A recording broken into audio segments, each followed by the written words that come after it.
गीदड़ की गुर्राहट देखो, शपथ उठाई मरने की, भिखमंगे ने दी है धमकी एटम हमला करने की। तो ये हालात है इस वक्त पाकिस्तान के। आज एक बार फिर चर्चा होगी पाकिस्तान की गिदड़ भपकी की कि आखिर किस तरीके से पाकिस्तान ने एक बार फिर धमकी दी है। लगातार कहते हैं कि जब आपकी जान पर बनाए तो अपनी जान बचानी चाहिए, धमकी नहीं देनी चाहिए। नमस्कार, मैं हूं ब्रजेश श्रीवास्तव और आप देख रहे हैं खबरों का थर्मामीटर।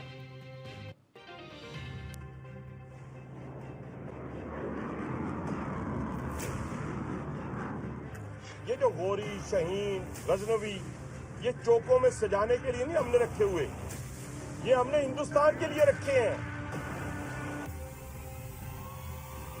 पाकिस्तान की आर्म फोर्सेस पूरी तरह तैयार है। एक बार उन्होंने कोई ऐसी हरकत करी तो पाकिस्तान नक्शे से उठ जाएगा।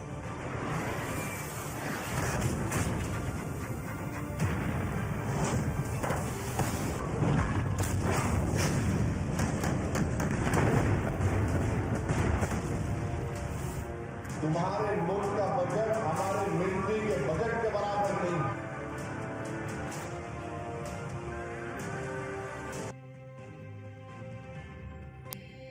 तो बिल्कुल ये पाकिस्तान अपनी नापाक हरकतों से बाज नहीं आता। पहले दहशतगर्दी फैलाता है, उसके बाद जब जान पर बनाती है तब एटम बम की धमकी देता है। पाकिस्तान लगातार गिदड़ भपकियां दे रहा है। पाकिस्तान कह रहा है एटम बम है हमारे पास।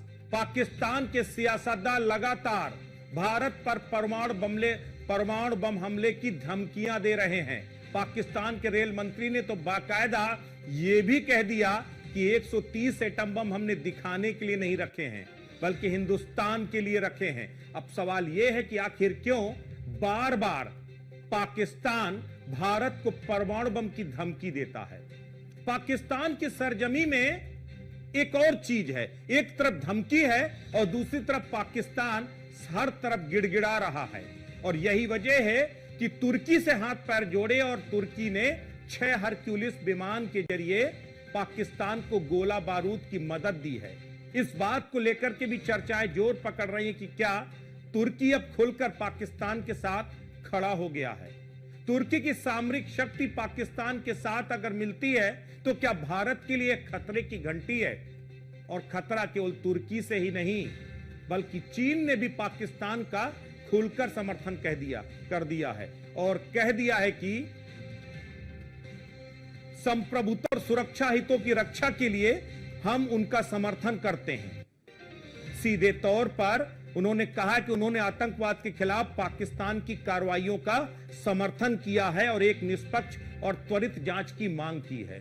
तो ये चाइना की अपनी पॉलिटिक्स है, डिप्लोमेसी है कि वो एक तरफ पहलगाम हमले की निंदा कर रहा है और दूसरी तरफ पाकिस्तान को समर्थन दे रहा है। और एक दूसरी तस्वीर भी है जो कहीं ना कहीं तुर्की किस तरीके से सामरिक तौर पर मदद कर रहा है, यह बेहद महत्वपूर्ण है।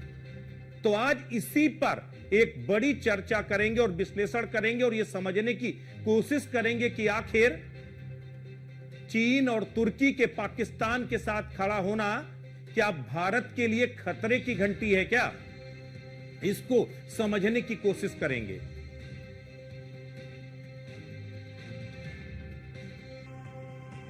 तो जिस तरीके से पाकिस्तान की तरफ से धमकियां आ रही हैं, उससे पहले हम भारत के एक राजनेता का बयान सुनाते हैं, उसके बाद फिर आगे उस पर चर्चा करेंगे। अरे हमारे मुल्क का बजट जो है, तुम्हारे मुल्क का बजट हमारे मिलिट्री के बजट के बराबर नहीं है। तुम बराबरी करना तो दूर की बात, तुम अगर इसी तरह करते रहोगे, ये बार बार पाकिस्तान ये कहता है कि हम न्यूक्लियर बॉम्ब हमारे पास है, एटॉमिक बॉम्ब है। याद रखिए, अगर आप किसी मुल्क के अंदर जाकर मासूम लोगों को मारेंगे तो कोई भी मुल्क खामोश नहीं बैठने वाला है। अरे हमारे मुल्क का बजट जो है, तुम्हारे मुल्क का बजट हमारे मिलिट्री के बजट के बराबर नहीं है। तुम बराबरी करना तो दूर की बात, तुम अगर इसी तरह करते रहोगे, ये बार बार पाकिस्तान ये कहता है कि हम न्यूक्लियर बॉम्ब हमारे पास है, एटॉमिक बॉम्ब है। ये हिंदुस्तान के ओवैसी साहब का बयान है। ओवैसी साहब का पाकिस्तान को माकूल जवाब है। दरअसल पाकिस्तान के राजनेता किस तरीके से एक एक करके धमकियां दे रहे हैं, और इस एटम वाली धमकी और चाइना और जो टर्की का साथ मिला है पाकिस्तान को, जिस पर इतरा रहा है पाकिस्तान, आखिर इसकी इनसाइड स्टोरी क्या है, इसको भी जरा आपको समझाएंगे। लेकिन उससे पहले आप जरा ये बयान सुनिए जो पाकिस्तान के तमाम जो हुक्मरान हैं वो एक एक करके क्या बयान दे रहे हैं। उन्होंने कह दिया ना कि अगर हमारा पानी बंद करेंगे तो फिर जंग के लिए तैयार हो जाए। ये जो गोरी, शाहीन, गजनवी, ये चौकों में सजाने के लिए नहीं हमने रखे हुए, ये हमने हिंदुस्तान के लिए रखे हैं बाबा।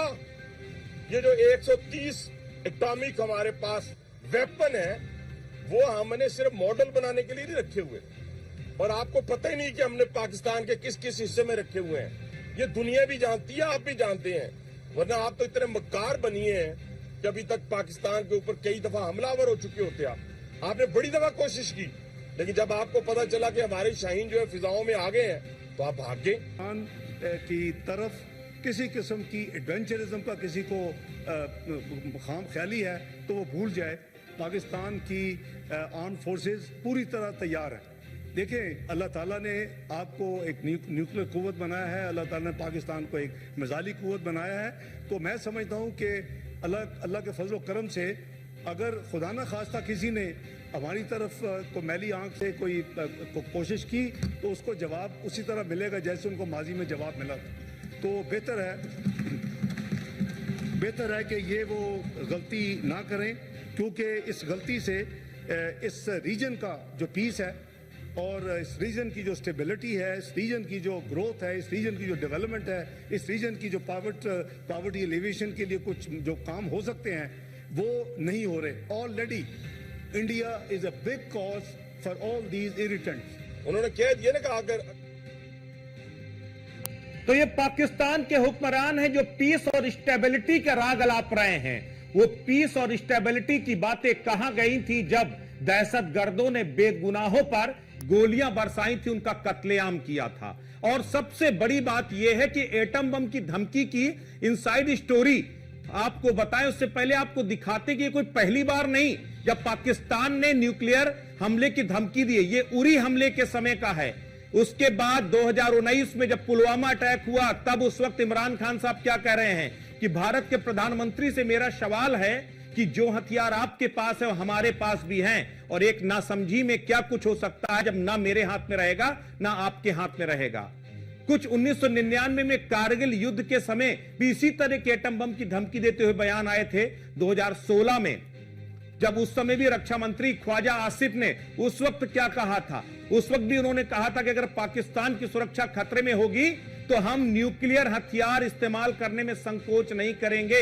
और उसके बाद भारत ने क्या किया, सर्जिकल स्ट्राइक करके पाकिस्तान की कमर तोड़ दी। इमरान खान ने भी इसी तरह की गिदड़ भपकी 2019 में दिया था जब पुलवामा अटैक हुआ था। उस वक्त भी उन्होंने कहा था, किया क्या, एयर स्ट्राइक किया हमने। 1999 में कारगिल युद्ध के दौरान भी विदेश सचिव शमशाद अहमद ने कहा था कि पाकिस्तान की सीमाओं की हिफाजत करने के लिए हमें परमाणु बम का इस्तेमाल भी करना पड़ेगा, तो हम गुरेज नहीं करेंगे। हुआ क्या, हमने कारगिल युद्ध में पाकिस्तान की कमर तोड़ दी। तो ये धमकियां इससे पहले भी लगातार मिलती रही हैं। इसमें कोई नई बात नहीं है कि पहली बार पाकिस्तान ने भारत को एटम बम की धमकी दी है। सब अपने अपने बयानों में परमाणु बम की धमकी दे रहे हैं, कह रहे हैं कि परमाणु बम हमारे पास दिखाने के लिए नहीं रखा। तो साहब, क्या हिंदुस्तान के पास दिखाने के लिए रखा है क्या? हिंदुस्तान के पास एटॉमिक पावर नहीं है क्या?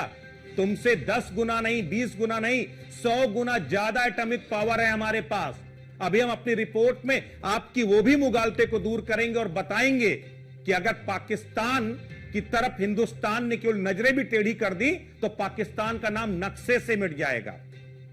आखिर बार बार परमाणु बम की धमकी क्यों देता है पाकिस्तान? जरा इसको भी समझने की कोशिश करते हैं। लगातार हर बार, चाहे 2016 1999 की बात करो, 2016 की बात करो, इसके 2019 की पुलवामा की बात करिए, आप हर बार एटॉमिक धमकी पाकिस्तान की तरफ से सामने आती है।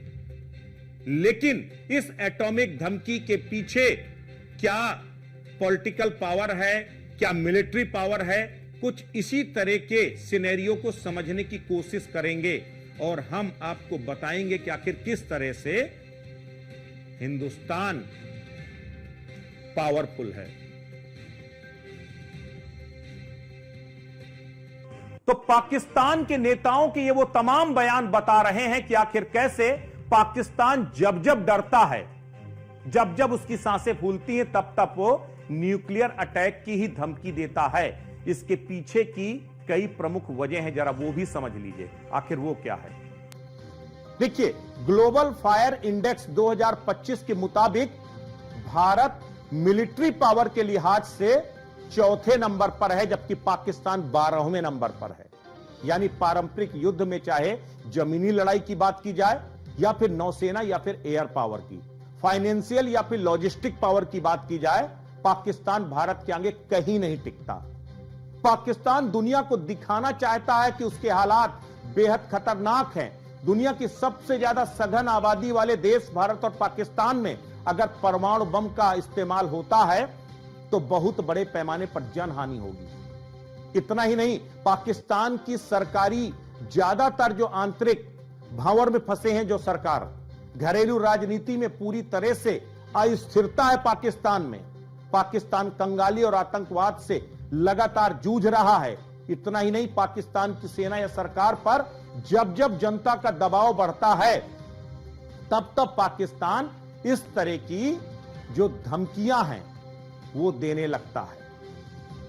वो कोशिश करता है इस तरह की धमकियों के साथ लोग सवाल पूछना बंद कर देते हैं और उस लोगों का ध्यान डाइवर्ट हो जाता है और कहीं ना कहीं देश की सरकार और सेना सुरक्षित हो जाती है।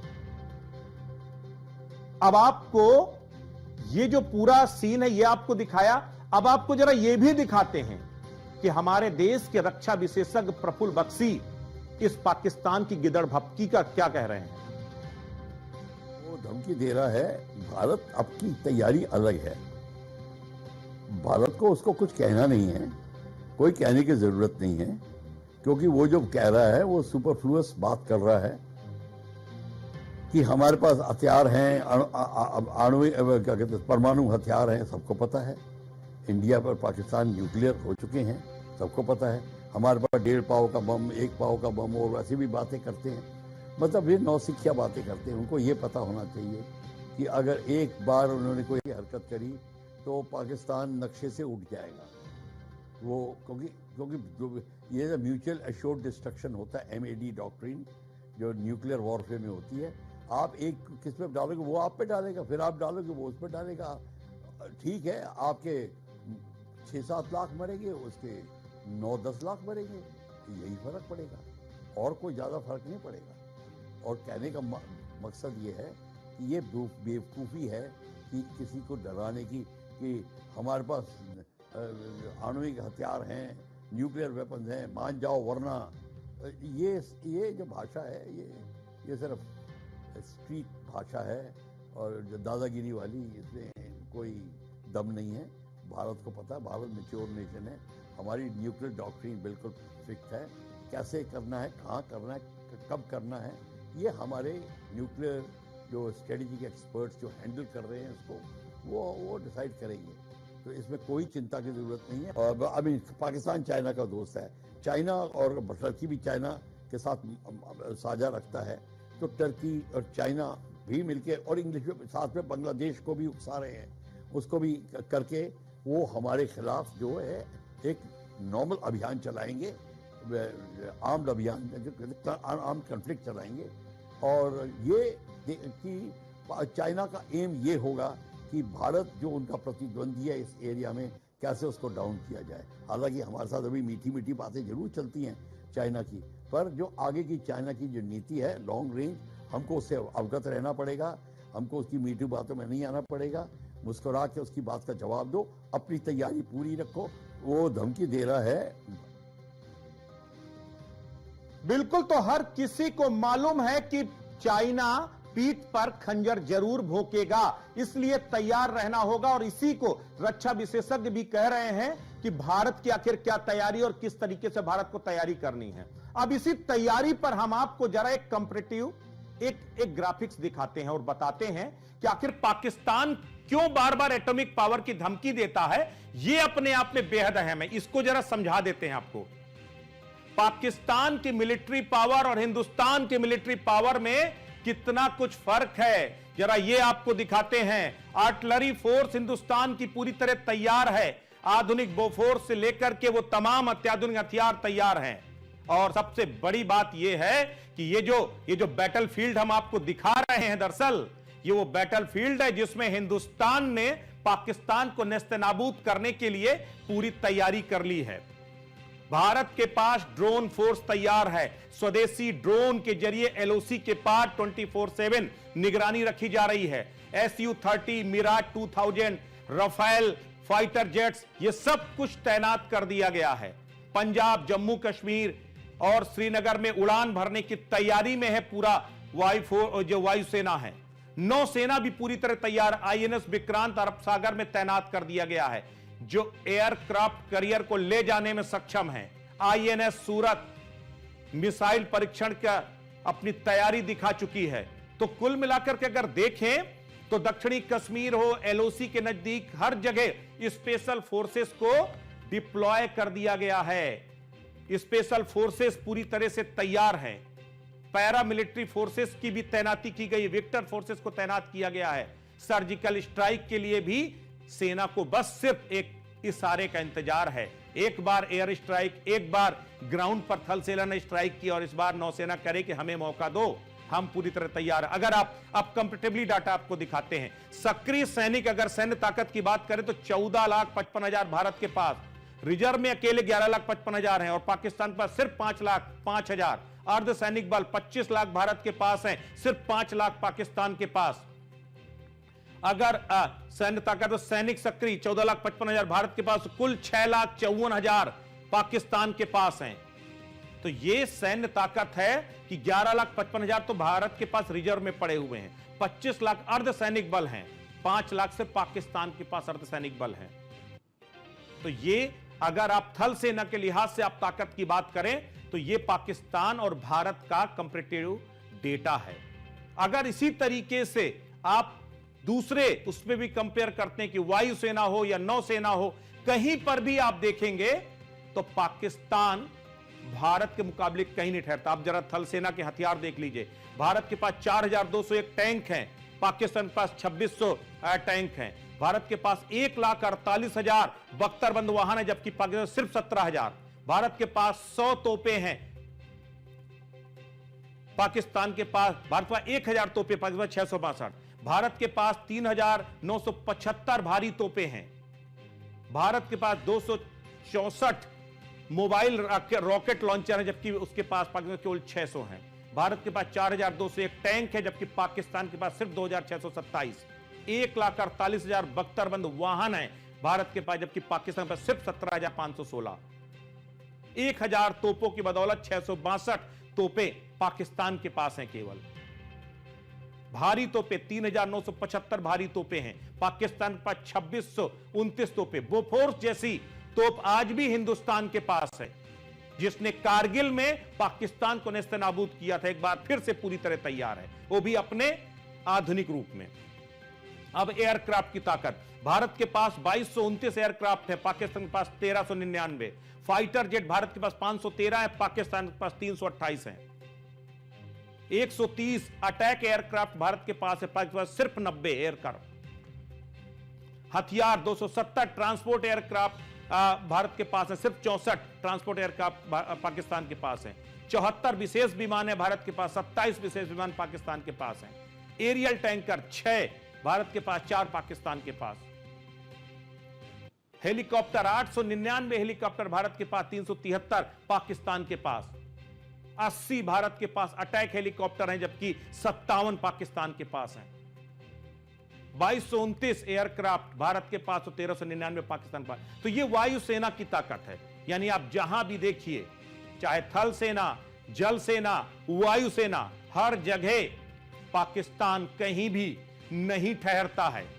पाकिस्तान हिंदुस्तान के आगे पानी मांगता हुआ नजर आएगा अगर कन्वेंशनल वॉर होता है तो।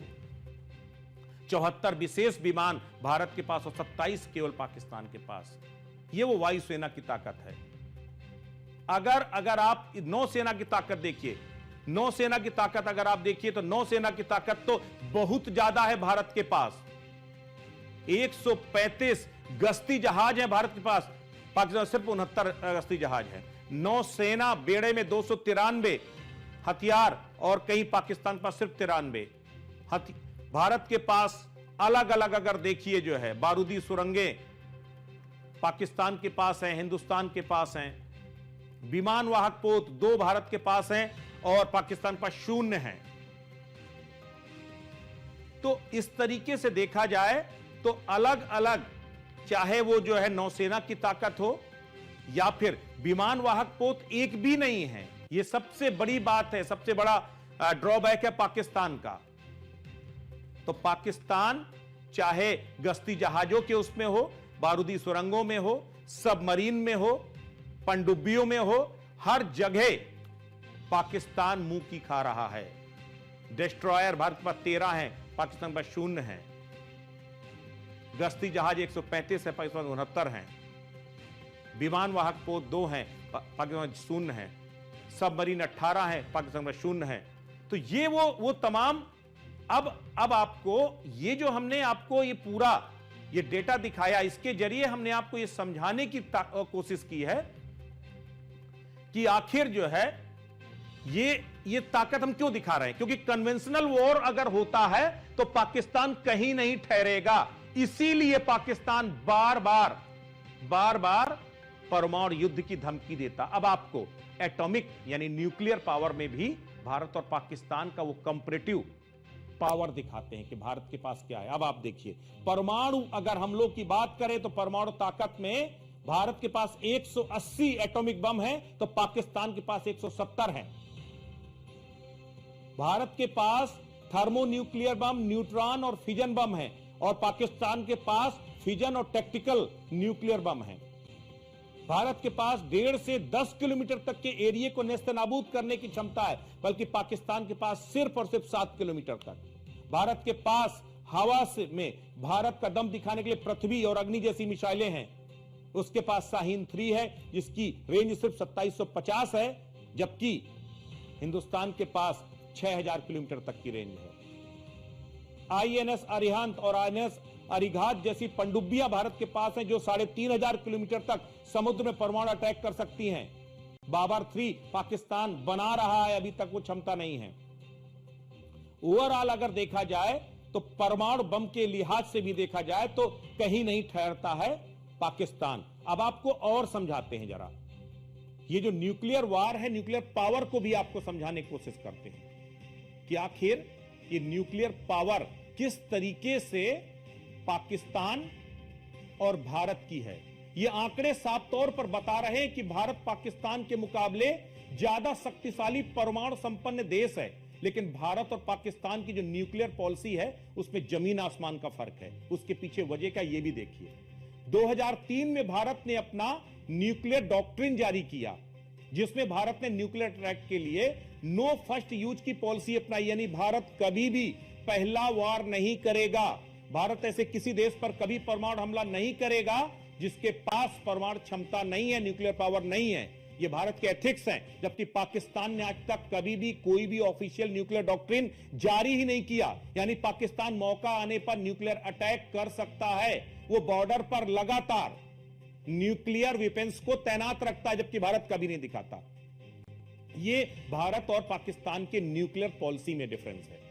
अब आपको समझाते हैं कि वो पॉलिटिक्स जिसमें टर्की और चाइना कैसे पाकिस्तान के साथ खड़े हो गए हैं और वो भारत के लिए कितनी बड़ी चिंता की बात है, इसको भी आपको समझाते, इसको समझना जरूरी है। तुर्की के 6 हरक्यूलिस एयरक्राफ्ट इस्लामाबाद और कराची एयरबेस में लैंड हुए। उसमें कहा गया कि गोला बारूद और युद्ध सामग्री है। चीन ने पाकिस्तान को घातक JF-17 मिसाइल पहुंचाई है। तुर्की ने पाकिस्तान को अत्याधुनिक ड्रोन मुहैया कराया है और पाकिस्तान को चीन से अत्याधुनिक PL-15 air to air missile की डिलीवरी भी जल्द मिलने की संभावना है।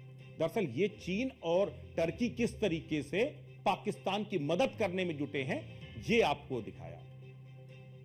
अब आपको हम आंकड़ों के साथ समझाते हैं कि चीन ने पाकिस्तान को कूटनीतिक सपोर्ट किया है, लेकिन हमेशा, चूंकि चीन अपने दो मुंहे रवैये के लिए हमेशा से जाना जाता है, लेकिन पहलगाम हमले की निंदा भी की है। ऐसे पाकिस्तान को चीन भले ही पहल सपोर्ट करने की बात करे, लेकिन हकीकत यह है कि कुछ मजबूरियां हैं जो भारत के खिलाफ चीन खुलकर सामने नहीं आएगा। इसके कारणों को भी जरा समझ लीजिए।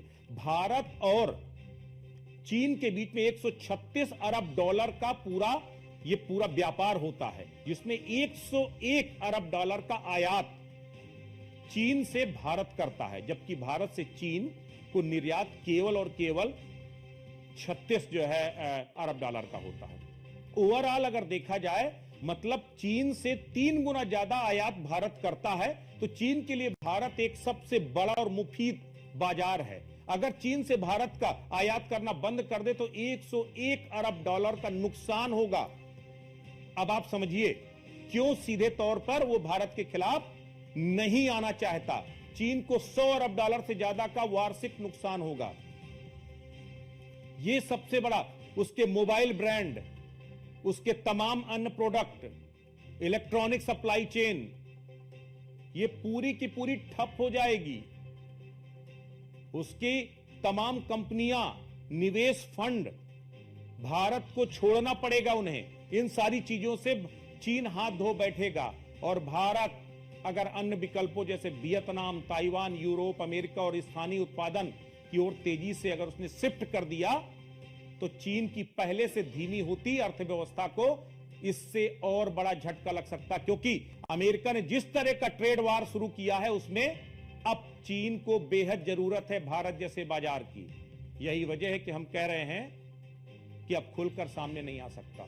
लेकिन अब आपको पाकिस्तान के समर्थन के पीछे टर्की की जो पॉलिटिक्स है उसको भी आपको समझाने की कोशिश करते हैं कि चीन और टर्की की कुछ मजबूरियां भी है, क्यों पाकिस्तान का सपोर्ट कर रहा है, इसको भी समझ लीजिए। दरअसल चीन और तुर्की पाकिस्तान के गठजोड़ की वजह सबसे बड़ी चीज है चीन का सीपेक, जो पाकिस्तान और बलूचिस्तान के ग्वादार से होकर गुजरता है। जो सीपेक एक पूरा कॉमर्शियल रूट तैयार किया है चीन ने। अगर बलूचिस्तान, सबसे बड़ी चीज है भारत की पॉलिसी है कि पाकिस्तान को एक बार फिर टुकड़े कर देना। एक तरफ बलूचिस्तान टूटने को तैयार बैठा है, सिंध ने आजादी की घोषणा कर दी है, उधर खैबर पख्तून से अफगान भी लगे हुए, वो भी कभी भी टूटने की ऐलान हो सकता। अगर इस हमले के बाद पाकिस्तान टूटता है तो सीपेक खत्म हो जाएगा या फिर खतरे में पड़ जाएगा। चीन ने पाकिस्तान में अरबों करोड़ डॉलर का निवेश किया है, वो पूरी तरह डूब जाएगा। पाकिस्तान चीन के लिए भारत पर दबाव बनाने का एक मोहरा है। अगर पाकिस्तान कमजोर पड़ता है या फिर टूटता है तो चीन अकेला पड़ जाएगा दक्षिण एशिया में, क्योंकि चीन को हमेशा से डर सताता है कि दक्षिण एशिया में भारत में प्रभुत्व इस तरह बढ़ा रहा है, भारत के साथ अंतरराष्ट्रीय समर्थन जोड़ रहा है, वो चीन के लिए मुसीबत बन सकता है। अब आप तुर्की क्यों जुड़ना चाहता है, इसके बारे में समझिए। तुर्की हाल के वर्षों में खुद को मुस्लिम वर्ल्ड का नेता साबित करने की कोशिश कर रहा है। पाकिस्तान की मुस्लिम देश की वजह से वो मदद करता है। कश्मीर मुद्दे पर तुर्की ने पाकिस्तान का खुलकर समर्थन किया है। अगर पाकिस्तान कमजोर हो जाता है तो तुर्की की जो इस्लामी नेतृत्व वाली पॉलिटिक्स है उसको झटका लग जाएगा। इतना ही नहीं, खुद आर्थिक संकट से जूझ रहा है, नया मोर्चा झेल नहीं पाएगा। पाकिस्तान का मदद करना तुर्की को महंगा भी पड़ सकता है, क्योंकि जब आपके पास भूकंप आया, तबाही हुई, तब मदद किसने की? हिंदुस्तान ने। अब आपको ये हमने पूरी पॉलिटिक्स बताई, अब आप इसकी जरा पॉजिटिव डोज समझिए। एक जितनी गिदड़ भपकी दे रहे हैं वो हो क्या रहा है पाकिस्तान में। पाकिस्तान सेना में इस वक्त भगदड़ मची हुई है। पाकिस्तान में इस वक्त जबरदस्त बुरे हालात हैं। भारत में भले ही पाकिस्तान पर अभी तक अटैक न किया हो, लेकिन पाकिस्तान की सांसें लगातार थमी हुई हैं। पाकिस्तान की सेना में हड़कंप मचा हुआ है। हालात यह है कि हजारों की तादाद में पाकिस्तान के सैनिकों ने युद्ध से पहले ही सेना से इस्तीफा देकर के भाग रहे हैं। बड़ी तादाद में सैनिकों ने इस्तीफे दे दिए, हजारों की तादाद है, जिसकी वजह से पाकिस्तानी सेना में अफरा तफरी का माहौल है। दरअसल पाकिस्तान में जो सेना के सैनिक हैं वो इसलिए इस्तीफा दे रहे हैं, उसके पीछे पाकिस्तान की वो शर्मनाक हरकत है जो लोग आज भी नहीं भूल पाए हैं। दरअसल 1999 आपको याद होगा, कारगिल युद्ध के समय हजारों की तादाद में पाकिस्तान के सैनिकों की मौत हुई थी, लेकिन पाकिस्तान ने अपने सैनिकों के शव लेने से इंकार कर दिया था। एक आंकड़े के मुताबिक 3000 से ज्यादा पाकिस्तानी सैनिक मारे गए थे, लेकिन पाकिस्तान ने सिर्फ 300 या 350 सैनिकों का ही दावा किया था। बाकी लोगों के शव तक लेने से इंकार कर दिया, कहा था पाकिस्तानी है ये नहीं, हमारे सैनिक है ये नहीं। जबकि वहां के परिजन रो रो कर चिल्ला रहे थे, सरकार से गुहार लगा रहे थे कि सुपुर्दे खाक करने की तो इजाजत दी जाए, हमें शव तो सौंप दिए जाए। बाद में पाकिस्तानी नागरिकों ने भारत से गुहार लगाई और भारत ने सीधे परिवारों को वो शव सौंपे थे। और यही वजह है कि मालूम है कि अगर युद्ध होता है एक बार फिर से जवानों की जानें जाएंगी और पाकिस्तान फिर से इंकार कर देगा। एक तरफ ये पूरा जो है ये सिनेरियो जो पॉजिटिव हो जाए, अब दूसरी तरफ अभी भी पाकिस्तान के बुद्धिजीवी पत्रकार हैं, वो भी धमकी देते हुए नजर आ रहे हैं। जरा ये भी सुन लीजिए। तो एक्स सर्विसमैन जो है उसके जो मेंबर्स हैं उनकी टोटल तादाद 40 लाख है। उन्होंने अपने तमाम मेंबर्स को कहा है कि फौरी तौर पे आपके पास अगर यूनिफॉर्म है तो उसको इस्त्री कर लें, अगर आपके पास कोई वेपन है तो उसको आप तेल लगा लें, उसको आप तैयार कर लें, और जो ही हमें अफवाज पाकिस्तान कहेगी तो हमने फौरी तौर पे महाज पे जाना है। तो एक्स सर्विसमैन जो है उसके जो मेंबर्स हैं उनकी टोटल तादाद 40 लाख है। उन्होंने अपने तमाम मेंबर्स को कहा है कि फौरी तौर पे आपके पास अगर यूनिफॉर्म है तो उसको इस्त्री कर लें, अगर आपके पास कोई वेपन है तो उसको आप तेल लगा लें, उसको आप तैयार कर लें, और जो ही हमें अफवाज पाकिस्तान कहेगी तो हमने फौरी तौर पे महाज पे जाना है। तो एक्स सर्विसमैन जो है, तो ये पाकिस्तान के कथित पत्रकार हैं जो 40 लाख सैनिकों को अपने हथियारों में तेल लगाने की नसीहत दे रहे हैं। एक फर्जी नेवी सील ऑफिसर थे जो कह रहे थे हमने 21 एयरक्राफ्ट को जो है भारत के मार गिराया। तो ये जो ख्याली पुलाव पका रहे हैं पाकिस्तान, ये कम से कम अभी गनीमत मना ले, अभी भी अगर क्षमा याचना कर लेगा तो शायद हिंदुस्तान छोड़ सकता है, क्योंकि हमने इस पूरे जो जितना भी मिलिट्री पावर थी, एटॉमिक पावर थी, इसको कंफर्टेबली आपको बता दिया। और उसके बाद अब यह फैसला आपको करना है कि आखिर पाकिस्तान कहां पर ठहरता है या फिर उसकी गिदड़ भपकी और ये जो पूरा गठजोड़ बनाने में लगा है नापाक, वो आखिर उसे कब तक बचाएगा, ये देखने वाली बात होगी। फिलहाल आज के इस विश्लेषण में बस इतना ही। नमस्कार।